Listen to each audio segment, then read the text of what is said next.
வணக்கம் நேயர்களே, அவர்களா இவர்கள் என்ற நிகழ்ச்சிக்கு உங்களை அன்போடு வரவேற்கிறேன்.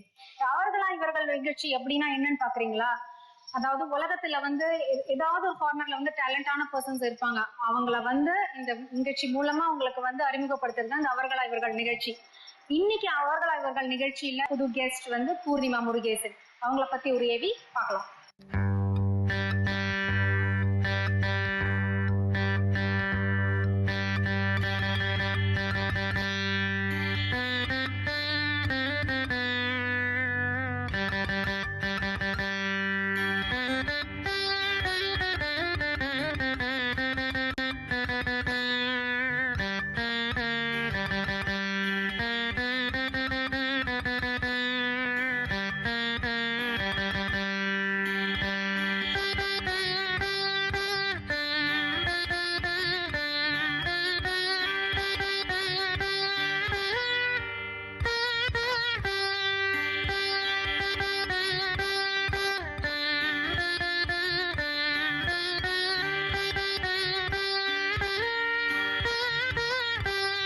வணக்கம் பூர்ணிமா. பூர்ணிமா, நீங்க வீணையில பல சாதனைகள் படைச்சிருக்கீங்க.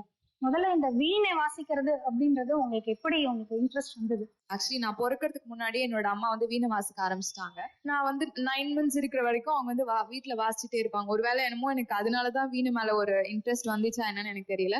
பட் அவங்க 9 months என்னை கேரி பண்ற வரைக்கும் அவங்க வீட்டுல வாசிச்சுட்டு இருந்தாங்க. அப்புறம் நான் பிறந்ததுக்கு அப்புறம் என்னோட அம்மா வீணை வாசிக்கிறது விட்டுட்டாங்க, என்னைய வளர்க்கணும் அப்படின்னு சொல்லிட்டு. அதுக்கப்புறம் என்ன ஆச்சுன்னா, நான் 5th standard படிக்கும் போது நானா எடுத்து சும்மா விளையாடுற போக்குல எடுத்து அதை வாசிக்க ஆரம்பிச்சேன். எனக்கு அதை வாசிக்கும் போது எனக்கே அது மேல ஒரு இன்ட்ரெஸ்ட் வந்துச்சு. எங்க வீட்டு பக்கத்துலயே பால்பவன் இருந்தது. ஸோ பாண்டிச்சேரி கவர்மெண்டோட ஆர்ட் ஸ்கூல், அதுல எல்லா ஸ்டூடெண்ட்ஸ்க்கும் டிஃப்ரெண்ட் என்ன திறமைகள் வேணுமோ அங்க போய் நம்ம கத்துக்கலாம். ஸோ அங்க போகும்போது அங்க வீணை கிளாஸ் இருந்தது. ஸோ அங்க ஒரு 4 years நான் ஸ்கூல் 12th standard முடிக்கிற வரைக்கும் அங்க போய் நான் வாசிச்சேன். ஸோ பேசிக்ஸ் கிளாஸ் கிளாஸ் கத்துக்கிட்டேன். ஸோ பேசிக்ஸ் ஃபுல்லா நான் அங்க கத்துக்கிட்டேன். அதுக்கப்புறம் நம்ம அதுல இம்ப்ரூவைஸ் ஆகணும் அப்படின்னு சொல்லிட்டு பிரைவேட்டா நிறைய குரு கிட்ட போய் கத்துக்க ஆரம்பிச்சேன். ஸோ என்னோட ஸ்டார்டிங் அப்படிதான். வீணை மேல ஒரு பேஷன் வந்தது என்னோட அம்மாவாலதான் நான் சொல்லுவேன். குருஜி யார்? இந்த வீணை யார் உங்களுக்கு கத்து கொடுத்தாங்க? திரு சுகுமார் அவர்கள். அவங்க கிட்ட பாண்டிச்சேரியில அவங்க ஒரு வீணை ஆர்டிஸ்ட், அவங்க கிட்ட கத்துக்கிட்டேன். அதுக்கப்புறம் பாரதியார் பல்கலைக்கூடம் அப்படின்னு ஒரு மியூசிக் ஸ்கூல் பாண்டிச்சேரியில இருக்கு. அதுல இருக்கிற ஃபார்மர் பிரின்சிபல் மேம் அன்னபூர்ணா அவங்க கிட்ட நான் கத்துக்கிட்டேன். அதுக்கப்புறம் இன்னும் நான் இம்ப்ரூவைஸ் ஆகணும் அப்படின்னு நினைச்சிட்டு சென்னையில திரு ராஜேஷ் வைத்தியா சார் அவங்களோட இன்ஸ்டியூட், ராவணா இன்ஸ்டியூட்ல போய் கத்துக்கிட்டேன். விஷயம் அப்படின்னு பாத்தீங்கன்னா, இந்த 3 கட்டையில வாசிக்கிறது, 5 கட்டையில வாசிக்கிறது அப்படின்னா, ஆனா உங்களை பத்தி நான் கேள்விப்பட்ட போது 5.5 அந்த மாதிரி கட்டையில வாசிக்கிறது, அது எப்படி நீங்க பண்றீங்க? ஒரு கிளாசிக்கல் ஆர்டிஸ்ட், ஒரு வீணை ஆர்டிஸ்ட் அப்படின்னா அவங்க 2 கட்டையில வாசிக்க ஆரம்பிப்பாங்க, இல்லைன்னா 3 கட்டையில வாசிப்பாங்க. மோஸ்டா லேடிஸ் என்ன ப்ரிஃபர் பண்ணுவாங்கன்னா, ஒரு 2 கட்டையில இருந்து 3 கட்டை அந்த மாதிரி தான் ப்ரிஃபர் பண்ணுவாங்க. ஏன்னா ஸ்ட்ரிங்கோட டென்ஷன் அப்பதான் உங்களுக்கு கம்மியா இருக்கும். ஸோ நம்மளால ஈஸியா வாசிக்க முடியும் அப்படின்னு சொல்லிட்டு ஸ்ருதி அப்படின்னு சொல்லுவாங்க. ஸோ அந்த டென்ஷன் ஸ்லோவா இருக்கும். அப்போ லேடிஸ்க்கு அவ்வளோவா நீங்க எனர்ஜி போட்டு ரொம்ப ஸ்ட்ரெயின் பண்ணி வாசிக்கிறாள். பிகாஸ் ஸ்ட்ரிங் இன்ஸ்ட்ருமெண்ட்னால உங்க கை கொஞ்ச நேரத்துக்கு அப்புறமே ரொம்ப வலிக்க ஆரம்பிக்கும். ஸோ அது எப்படின்னா, நம்ம டென்ஷன் ஏத்ததான் அந்த ஸ்ருதி ஏறும் அப்படின்னு சொல்லுவாங்க. ஸோ அவங்க கம்மியா வச்சு வாசிப்பாங்க. அது தப்பு அப்படின்னு இல்லை, அப்படிதான் அது அந்த காலத்துல இருந்து அப்படிதான் வாசிக்க ஆரம்பிச்சாங்க. ஸோ நான் என்ன பண்ணேன் அப்படின்னா, கொஞ்சம் ஒரு டிஃப்ரெண்டா பண்ணுவோம்.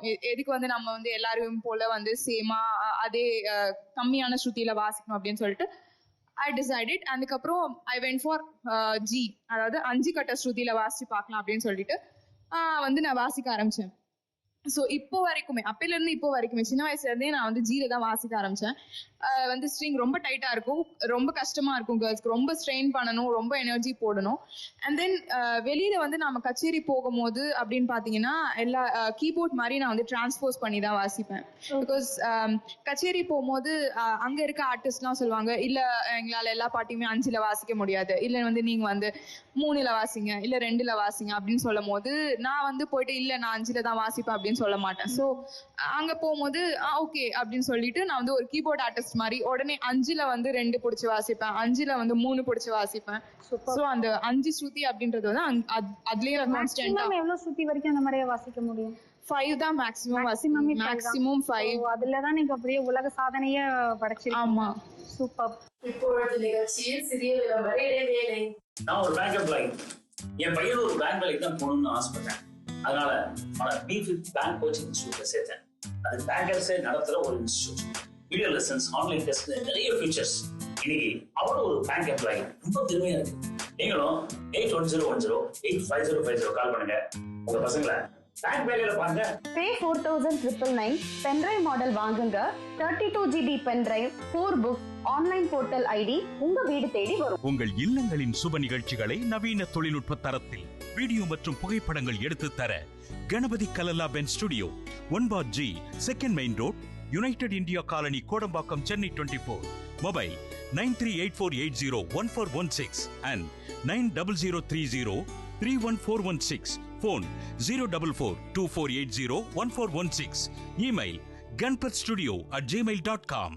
We support and service all major laptop brands and desktop laptop all brand sales and service, AMC and FMS, networking, broken laptop service, CCTV surveillance. Main dealers in HP, Dell, Lenovo, Intel, Samsung, IBM, Toshiba, Acer, AMD, Zephyronic and K7. Exchange offer available. AC finance and EMI option. Service call and AMC best rate. Subra Systems. நிகழ்ச்சி தொடர்கிறது. இப்போ நிறைய performances எல்லாம் பண்ணிருக்கீங்களா ஸ்கூல்ஸ்ல, காலேஜஸ்ல? அதெல்லாம்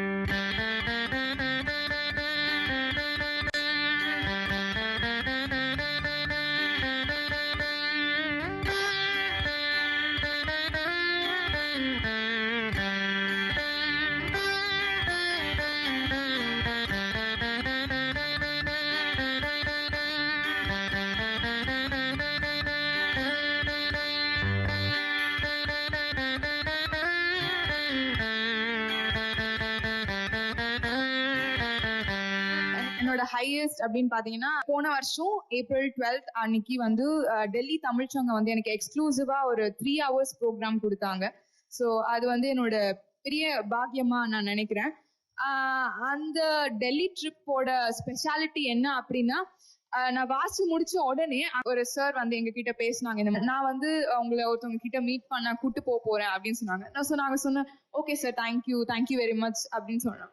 அவங்க வந்து doctor Abdul Kalam சாரோட வெரி க்ளோஸ் ஃப்ரெண்ட் மாதிரி இல்ல, like he knows him very well it seems. So அதுக்கப்புறம் என்ன பண்ணாங்கன்னா ஹி வென்ட். அதுக்கப்புறம் அங்க போயிட்டு அப்துல் கலாம் சார் கிட்ட வந்து ரிக்வெஸ்ட் பண்ணி அவங்களே ஒரு அப்பாயின்மெண்ட் வாங்கி கொடுத்தாங்க. 7:30 we were able to meet him. அப்போ மீட் பண்ணும் போது சார் வந்து என்னை பார்த்துட்டு அவங்களுக்கு வீணரா ரொம்ப பிடிக்கும். ஸோ நான் வீணை எடுத்துட்டே போயிருந்தேன். பிகாஸ் எனக்கு தெரியும் லைக் அப்துல் கலாம் சாருக்கு வந்து வீணரா ரொம்ப பிடிக்கும் அப்படின்னு சொல்லிட்டு. So I took my Veena with him. So அதை பார்த்தோன்னே அவருக்கு ரொம்ப எக்ஸைட்மெண்ட் ஆயிடுச்சு. வந்தோடனே he was like touching and seeing all those things. வாசிச்சு காமிச்சீங்களா? அவர் முன்னாடி வாசிக்க முடியல. அவர் வந்து அவரோட கேபின்ல இருந்தாரு. என்ன பண்ற அப்படின்னு கேட்டாரு. நான் சொன்னேன் சார் நான் வந்து பாண்டிச்சேரியில இருந்து வரேன், டெல்லி தமிழ் சங்கத்துல வந்து வாசிக்கிறதுக்காக வந்திருக்கேன். ஸோ இவங்க என்னோட க்ரூ மெம்பர்ஸ், என்னோட பெர்கஷன் ஆர்டிஸ்ட் எல்லாரையுமே கூட்டிட்டு போயிருந்தேன். ஸோ அதுக்கப்புறம் he was like advising me, எந்த அளவுக்கு நீ வந்து எக்ஸ்ட்ரா கரிக்குலர் ஆக்டிவிட்டீஸ்ல போறியோ அந்த அளவுக்கு வந்து நீ வந்து உன்னோட ஸ்டடீஸ்லயும் பண்ணணும். உன்னோட ஆம்பிஷன் என்ன, நீ இதுக்கு மேல உன்னோட ஹையர் ஸ்டடீஸ் என்ன பண்ண போற, அந்த ஒரு விஷயம் வந்து என்னால வாழ்க்கையில மறக்கவே முடியாது. அண்ட் இப்போ அப்துல் கலாம் சார் நம்ம கூட இல்லை அப்படின்னாலும் எனக்கு வந்து அவரை போய் பார்த்து அவரோட பிளெஸிங்ஸ் கிடைக்கிற அளவுக்கு எனக்கு கடவுள் வந்து என்னை ஆசீர்வதிச்சிருக்காரு அப்படின்றத பார்க்கும்போது எனக்கு நல்லா இருக்கு.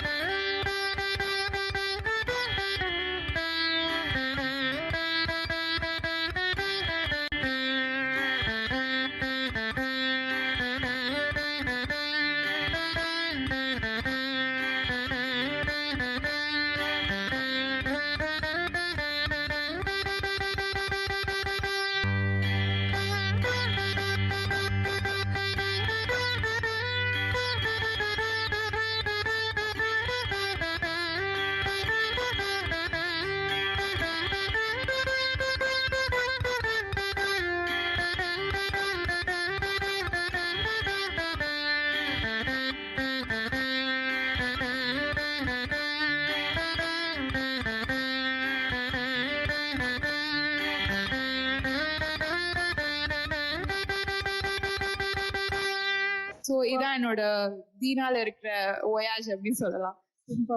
இப்போ இதை தவிர வீணாவை தவிர நீங்க வந்து நாட்டியம் எல்லாம் கத்துக்கிட்டீங்கன்னு வேற கேள்விப்பட்டேன். பரதநாட்டியம்ல வந்து பீக் லெவல்ல இருந்தேன் நானு.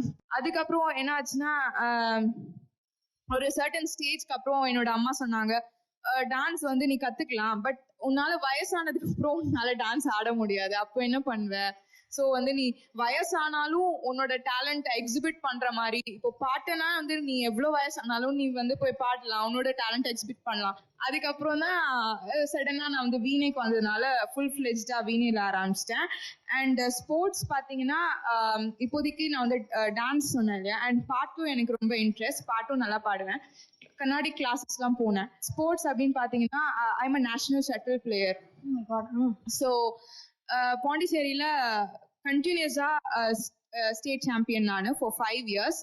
அண்ட் ஸ்போர்ட்ஸ்லன்னு பாத்தீங்கன்னா ஸ்கேட்டிங்ல வந்து all India level silver medallist. புதுசா ட்ரை பண்ணணும் அப்படின்னு சொல்லிட்டு ஸ்கேட்டிங்லேயே பரதநாட்டியம் ஆட ஆரம்பிச்சேன். ஸோ அது வந்து ஒரு like around 3 years I was practising. அதுக்கப்புறம் நிறைய ஸ்டேஜ் பெர்ஃபார்மன்ஸ்லாம் கொடுத்தேன். ஸோ அதுவும் நான் நல்லா பண்ணேன். ஸோ அது வந்து எல்லாருக்கும் ஒரு புதுசா இருந்தது. வெறும் காலில் தான் டான்ஸ் ஆட முடியும்னு நாங்கள் பார்த்துருக்கோம், பட் நீ வந்து ஸ்கேட்டிங்லயும் டான்ஸ் ஆடுற பரதநாட்டியம் அப்படின்னு சொல்லிட்டு. ஸோ அது ஒரு டைப். அத்லெட்டிக்ஸ்ல வந்து நான் வந்து ஒரு ஷார்ட் புட் பிளேயர்.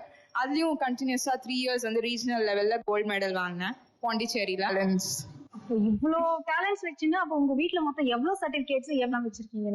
எங்க வீட்ல பாத்தீங்க அப்படின்னா நான் வந்து ஒரு 700 சர்டிபிகேட்ஸ் வாங்கினேன் சின்ன வயசுல இருந்து. 700 சர்டிபிகேட்ஸ் இருக்கு, 250 ஷீல்ட்ஸ் அண்ட் 50 மெடல்ஸ் இருக்கு வீட்ல. ஒவ்வொரு வாட்டியும் அதை பார்ட்டிசிபேட் பண்ணும்போது கண்டிப்பா உங்களுக்கு மெடலோ இல்ல ஷீல்டு ஏதாவது கிடைச்சிடும்னு உங்களுக்கு கான்பிடென்ட் இருக்கா? இல்ல கிடைக்கதான் போதே அப்படின்ற மாதிரி என்ன பெரிய விஷயம் அப்படின்னு தோணுமா? இப்பொழுது நிகழ்ச்சியில் சிறிய விளம்பர இடைவேளை. திருமணம் மற்றும் அனைத்து விதமான சுப நிகழ்ச்சிகளுக்கும் சந்திரசேகர் கல்யாண மண்டபம். விசாலமான ஹால், மணமக்கள் அறை, உணவரங்கம், குடிநீர் வசதி, மின்சார வசதி இவற்றுடன் மேற்கு மாம்பலத்தின் சுப அடையாளம் தான் சந்திரசேகர் கல்யாண மண்டபம். 34 Ellaiyamman Koil street, west Mambalam, Chennai 33. Phone 04424716662. 2-3 apartments ready to move. தனி வீடு, அடுக்ககம் மற்றும் தரமான கட்டுமானங்களுக்கு Chandrasekar builders private limited, number 1 Chandrasekar gardens, Gopal street, west Mambalam, Chennai 33. Phone 04424742833, 28442866. Size 750 முதல் 1510 சதுர அடி வரை. திருமணம், காதுகுத்து, வளைகாப்பு மற்றும் தொலைக்காட்சி படப்பிடிப்பு போன்ற அனைத்து விதமான சுப நிகழ்ச்சிகளுக்கும் ஆனந்த் சந்திரசேகர் கல்யாண மண்டபம், number 54, Thambiah Reddy road, west Mambalam, Chennai 33. Hotel Mala inn, number 1 Sarojini street, opposite to KVB, T Nagar, Chennai 17. Phone 04424322208. The Specialty World Cuisine Restaurant, serving continental, French, Chinese and Indian cuisines. Subra Systems, laptop chip level service expert in Triplicane.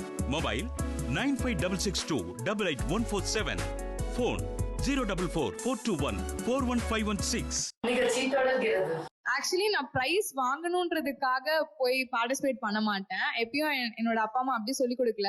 இல்ல உன்னால முடியும், எந்த ஒரு competition இருந்தாலும் you give your best. அது price கிடைக்குதோ கிடைக்கலையோ, ஏன்னா கடவுள் வந்து யார் ஹார்ட் ஒர்க் பண்றா, யாரு ரொம்ப ட்ரூவா இருக்காங்களோ அவங்களுக்கு தான் பிரைஸ் கிடைக்கும் இல்லையா. சோ நீ வந்து எப்பயுமே நான் தான் ஃபர்ஸ்ட் வரணும் அப்படின்ற எண்ணம் உங்ககிட்ட எப்பயுமே இருக்கக்கூடாது. நீ போயிட்டு பார்ட்டிசிபேட் பண்ணு. தோத்தாலும் பரவாயில்ல, ஜெயிச்சாலும் பரவாயில்ல.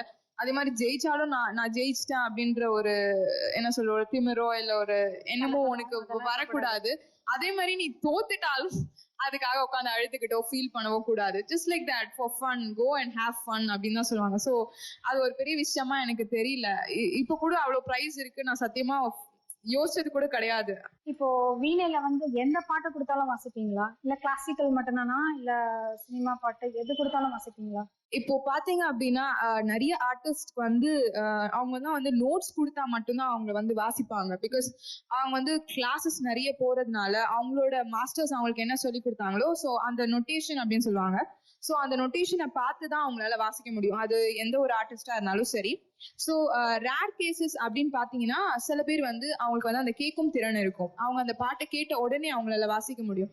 ஸோ என்னோட பேரண்ட்ஸ் வந்து என்ன வந்து சொன்னாங்க, இல்ல வந்து நீ வந்து புக்கை பார்த்து நோட்ஸை பார்த்துட்டே வந்து நீ வாசிக்க கூடாது, நீ வந்து you should be well equip, நீ வந்து நல்லா ஒரு சாங் கேட்ட உடனே உன்னால வாசிக்க முடியணும் அப்படின்னு சொல்லிட்டு எனக்கு வந்து அதுல ட்ரைனிங் கொடுத்தாங்க. ஸோ தேவை லைக் நீ வந்து நிறைய பாட்டு கேட்டு வாசிக்க ஆரம்பி, ஏன்னா ஒரு குருவால எல்லாத்தையுமே சொல்லி தர முடியாது, நம்மளும் பாதி எஃபோர்ட் போட்டா மட்டும்தான் நம்மளால வந்து மேல வர, செல்ஃப் இன்ட்ரெஸ்ட் இருக்கணும், நம்மளால மேல வர முடியும். ஸோ அதனால நான் வந்து இப்போ எந்த பாட்டு கொடுத்தாலும் அதை கேட்டு உடனே எந்த ஸ்கேல்ல வேணாலும் நான் வாசிப்பேன்.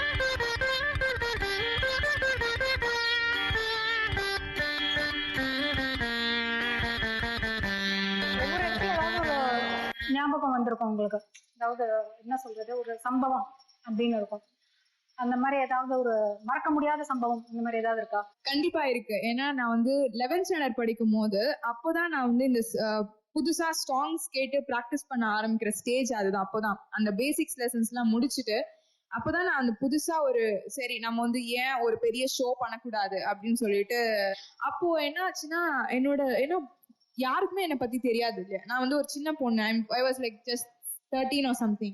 அப்போ வந்து என்னை நம்பி யாரும் வந்து பெரிய ஸ்டேஜ் கொடுக்க மாட்டாங்க, பிகாஸ் நானும் வெளியில இது வரைக்கும் பண்ணது கிடையாது, இல்ல அவங்களும் என்னை பார்த்தது கிடையாது, எந்த ஒரு கான்ஃபிடென்ஸே இல்லாம அவங்க வந்து எனக்காக ஒரு பெரிய ஸ்டேஜ் கொடுக்க முடியாது. ஸோ எப்படியாவது நான் வெளியில வரணும் அப்படின்னு சொல்லிட்டு என்னோட அப்பா அம்மா என்ன பண்ணாங்கன்னா, சரி நம்ம பொண்ணுக்கு நம்ம பண்ணணும் அப்படின்னு சொல்லிட்டு அவங்களே வந்து எக்ஸ்க்ளூசிவா ஒரு பெரிய ஷோ மாதிரி ஒண்ணு பீச்ல பண்ணாங்க. ஸோ அதான் என்னோட ஃபர்ஸ்ட் ஷோ. அதுக்காக நான் கிட்டத்தட்ட 1 month ரிஹர்சல் பண்ணேன் வீட்டுல, எல்லாரையும் கூப்பிட்டு டெய்லி எங்க வீட்டுல மியூசிஷியன்ஸ் எல்லாம் வருவாங்க, போலீஸ் கிட்ட எல்லாம் நாங்க போயிட்டு நாங்க சொன்னோம் இந்த மாதிரி நாங்க கொஞ்சம் ப்ராக்டிஸ் பண்றோம், கொஞ்சம் சவுண்ட் வரதான் செய்யும், நீங்க கொஞ்சம் பாத்துக்கோங்க, வந்து எங்க கிட்ட கம்ப்ளைண்ட் பண்ணாதீங்க அப்படின்னு சொல்லிட்டு. அதுக்கப்புறம் 1 monthக்கு அப்புறம் பாண்டிச்சேரி பீச்ல வந்து ஒரு பெரிய வெரி பிக் ஸ்டேஜ், ஒரு பிரமாண்டமான ஒரு ஸ்டேஜ் வந்து என்னோட அப்பா அம்மா எனக்காக ஆர்கனைஸ் பண்ணாங்க. ஒரு கான்செப்ட் பத்திரிகையெல்லாம் அடிச்சுட்டு ஒரு பெரிய ஷோ மாதிரி, ஒரு காலா ஷோ மாதிரி பண்ணோம். லைக் எல்லா பெர்கஷன் ஆர்டிஸ்ட் எல்லாருமே வந்துட்டாங்க. அண்ட் அன்னைக்கு Sunday, so whole Pondy was in beach. அப்போ என்ன ஆச்சுன்னா, I still remember, it's like August 5. அப்போ நல்லாதான் போயிட்டு இருந்துச்சு, நானும் நல்லாதான் ப்ளே பண்ணேன், எல்லாருமே நல்லாதான் ப்ளே பண்ணிட்டு இருந்தோம், கூட்டம் செம்ம அப்ளாஸ், எல்லாமே நல்லா இருந்தது, ரெஸ்பான்ஸும் செம்மையா இருந்தது. என்னோட அம்மா அப்பா என்ன பண்ணாங்கன்னா, ரெக்கார்டிங்காக ஏதோ ஊர்ல இருந்துலாம் பெரிய பெரிய கேமராலாம் எடுத்துட்டு வந்துட்டாங்க. ஸோ பெரிய ஸ்டேஜ் அப்படின்றதுனால கடைசி நிமிஷத்துல ஒரு half the way போயிட்டே இருக்கும்போது செம்ம மழை. இட் வாஸ் லைக் ஓப்பன் கான்சர்ட்னு சொல்லுவாங்க, open concert, full open crowd, கிட்டத்தட்ட ஒரு 2 lakhs பீப்புளாவது இருந்திருப்பாங்க, ஃபுல் கிரவுட் அங்கதான் இருந்தது. பீச்சுக்கு வந்தவங்க எல்லாருமே அதான் அங்கதான் அந்த பாயிண்ட்ல மீட் பண்ற இடம், அந்த காந்தி திடலுக்கு ஆப்போசிட். என்ன நேரம்னு தெரியல, செம மழை. சரி ஒரு அன்னைக்கு ஃபுல்லா பேஞ்சாவது நம்மளுக்கு ஆறுதலா இருக்கும். அந்த மழை என்ன பண்ணுச்சுன்னா, வந்து 5 minutes செம்மையா பெஞ்சிட்டு போயிடுச்சு, அதுக்கப்புறம் பெய்யவே இல்லை. அந்த 5 minutesக்குள்ள இருக்கிற மக்கள் எல்லாருமே போயிட்டாங்க. அப்படியே நான் வந்து சன்னாயே உட்காந்துட்டு இருந்தேன் நடு ஸ்டேஜ்ல, நான் மட்டும் நின்றுட்டு இருக்கேன், யாரையுமே காணும். ஒரு 5 minutesல the whole people disappeared. So அப்பதான் நான் நினைச்சேன், ஒரு செகண்ட் நம்ம லைஃப் மாறும்னு சொல்லுவாங்களே, அது இதானோ அப்படின்னு. சின்ன பொண்ணு அப்போ எனக்கு ரொம்ப கஷ்டமா இருந்துச்சு, நம்ம அம்மா அப்பா இவ்வளவு செலவு பண்ணாங்க நம்மளுக்காக, நம்மளும் இவ்வளோ ரிஹர்சல் பண்ணி இவ்வளோ ஹார்ட் ஒர்க் பண்ணோம், கடைசியில அது ஒரு சக்சஸ்ஃபுல்லா நம்மளால முடிக்க முடியலையே அப்படின்னு சொல்லிட்டு எனக்கு ரொம்ப கஷ்டமா இருந்தது. பட் அதுக்கப்புறம் லைக் லைஃப்னா இதுதான், எப்பயுமே வந்து நம்மளுக்கு வந்து சக்சஸ் இருக்காது இல்லையா. ஸோ ஏதாவது ஒரு இடத்துல நம்மளுக்கு வந்து ஒரு டவுன்ஃபால் இருக்கும் அப்படின்னு சொல்லிட்டு. கண்டினியூஸா எவ்வளவு நேரம் வாசிச்சிருக்கீங்க நீங்க இது வரைக்கும் அப்படின்னு பாத்தீங்கன்னா? கண்டினியூஸா நான் 12 hours வாசிச்சிருக்கேன், நான் ஸ்டாப் 12 hours வாசிக்கேன். ஸோ 12 hours வாசிக்கும் போது அதை வந்து ஒரு வேர்ல்ட் ரெக்கார்டா பண்ணேன் நான். ஸோ யூஸ்வலா வந்து கான்சர்ட்ஸ் அப்படின்னு பாத்தீங்கன்னா மேக்ஸிமம் 3 hours வாசிப்பேன். மேக்ஸிமம் 2.5 hours க்ரௌடை பொறுத்து மேக்ஸிமம் நான் 3 hours வாசிக்க முடியும். பட் இதே வந்து நம்ம ஏன் வந்து ஒரு எவ்வளோ நாள் முடியும் அப்படின்னு பண்றதுக்காக தான் இந்த 5 வேர்ல்ட் ரெக்கார்ட்ஸ் பண்ணேன். லைக் 2012 December 12 அன்னைக்கு கம்பன் கல்யாரங்கத்தோட என்னோட 12 crew மெம்பர்ஸோட நான் தான் அந்த வேர்ல்ட் ரெக்கார்ட் பண்ணேன். ஸோ எனக்கு வந்து 5 வேர்ல்ட் ரெக்கார்ட்ஸ் கிடைச்சது. So that was the longest timing I ever played. 12 hours non-stop. டயர்டா இருக்க மாட்டேங்கிறீங்க? ரொம்ப டயர்டு, ரொம்ப கஷ்டமா இருந்தது. முதல்ல வந்து நான் ரொம்ப சின்ன பிள்ளை, அப்போ வந்து லைக் ஒரு 14 years இருக்கும்னு வைங்களேன். ஸோ நான் வந்து என்ன பெரிய இது வாசிடலாம் அப்படின்னு சொல்லிட்டு அசால்ட்டா போய் உட்காந்துட்டேன். பட் வாசிக்கும் போது தான் எனக்கு அதை பத்தி நம்ம வந்து தெரியாதனமா வந்து உட்காந்துட்டோமோ அப்படின்னு சொல்லிட்டு எந்திரிச்சு போலாம்லாம் நான் யோசிச்சேன். அதுக்கப்புறம் தான் இல்ல அதுக்கப்புறம் எந்திரிச்சா வந்து நீ சேலஞ்சை வந்து தோத்துருவ அப்படின்னு சொல்லிட்டு I was like sitting and playing like காலையில 5 o'clock ஆரம்பிச்சாங்க, ஈவினிங் 7 o'clock தான் முடிஞ்சுது. ஸோ அது வரைக்கும் ஃபுல்லா யாராவது போதும் சொன்னாங்களா இல்ல நீங்களே நிறுத்திட்டீங்களா? இல்ல லைக் மத்தியானம் ரொம்ப கைவலி, பயங்கர கைவலி. ஏன்னா ஸ்ட்ரிங் இன்ஸ்ட்ருமெண்ட் இல்லையா, என்னோட கை வந்து ரொம்ப சாஃப்டா இருக்கும். ஸோ எரிய ஆரம்பிச்சிருச்சு. அதுக்கப்புறம் பேண்டேட்லாம் போட்டு கையில வந்து ஒரு சாப்பிட கூட டைம் இருக்காது, வந்து எல்லாரும் ஊட்டி விடுவாங்க.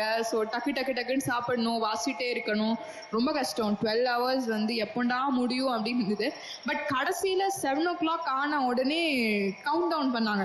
10, 9 அப்படின்னு கவுண்ட் டவுன் பண்ணிட்டே இருக்கும்போது 4, 3, 2, 1ன்னு சொல்லும் போது சத்தியமா என்னால நம்பவே முடியல. நம்ம வந்து வாசிட்டோம், 12 hours வாசிட்டோம், Poornima you great, you done அப்படின்னு சொல்றேன். எப்படியும் ஒரு 50,000 people வந்திருப்பாங்க. அதுக்கப்புறம் சிஎம்லாம் வந்தாங்க, பாண்டிச்சேரி சிஎம் வந்தாங்க. என்னோட லைஃப்ல வந்து ஒரு மெமரபிள் டேயா இருந்ததுனால நம்பவே முடியல நம்மளாலையும் இந்த மாதிரி பண்ண முடியும் அப்படின்னு சொல்லிட்டு.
சூப்பர், உங்க அழகான எக்ஸ்பீரியன்ஸ் வந்து எங்க கிட்ட வந்து ஷேர் பண்ணிக்கிட்டீங்க. எனக்கு ரொம்ப பெருமையா இருக்கு உங்களை இன்டர்வியூ எடுத்ததுக்கு. உங்களுக்குள்ள இவ்வளவு டேலண்ட் அப்படின்றதுதான் இந்த அவர்களா இவர்கள் இந்த நிகழ்ச்சி. Thanks for coming this program. Thank you. All the best. Thank you. Bye.